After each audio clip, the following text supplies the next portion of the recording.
សួរបងប្អូនទាំងអស់គ្នាវីដេអូនេះខ្ញុំចង់បង្ហាញប្រាប់បងប្អូនពាក់ព័ន្ធនឹងផ្ទះដែលមានបញ្ហាធ្វើឲ្យគ្រួសារគាត់ឈឺទាំងអស់គ្នាម្ទះហើយក្នុងគ្រួសារប្តីប្រពន្ធរបស់គាត់ក៏អត់ត្រូវគ្នាប៉ាម៉ាក់របស់គាត់ក៏ឈឺដោយពាក់ព័ន្ធអបិយជំនឿអរូបីយើងកុំប្រមាថល្អជាងការប្រមាថណាហ្នឹងហើយដោយសារក្នុងហ្នឹងមានពីរកិច្ចនៅក្នុងដីតែមួយដោយសារប្រវត្តិដីហ្នឹងពីដើមឡើយនៅក្នុងដីហ្នឹងគឺជាតពាំងបងប្អូនហើយគាត់ក៏ចាក់ដីក្របពីលើបន្ទាប់មកទៀតដើមថ្នោតហ្នឹងមានព្រាយនៅបងប្អូនធ្លាប់ឮហើយព្រាយពេលដែលវាកើតកូនកើតចៅវាមានសបុកវាបងប្អូននៅក្នុងហ្នឹង3សបុកជាក់ស្ដែងហើយនឹងនៅក្នុងដីមានរបស់នៅក្នុងហ្នឹងអញ្ចឹងអ្វីដែលខ្ញុំធ្វើកិច្ចនេះមាន2កិច្ចទី1គឺខ្ញុំសូមធ្វើកិច្ចបើកអញ្ជើញ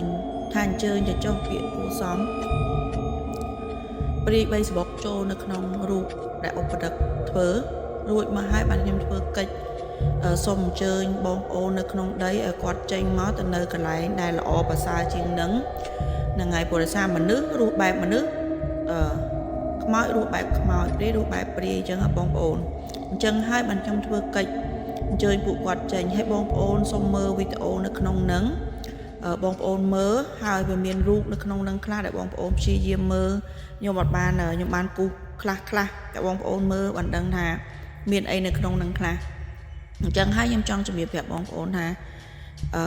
ពីរកិច្ចហ្នឹងមួយដំបូងគឺចាប់ព្រាយទី2គឺអញ្ជើញខ្មោចដែលនៅក្នុងដីដែលក្នុងបាតតពាំងហ្នឹងចេញមកអញ្ចឹងបងប្អូនមើលរូបភាពហើយពេលដែលខ្ញុំធ្វើកិច្ចហ្នឹងរួចបងប្អូនមើលរូបភាពហ្នឹងទៅហើយអាការៈនៅក្នុងផ្ទះ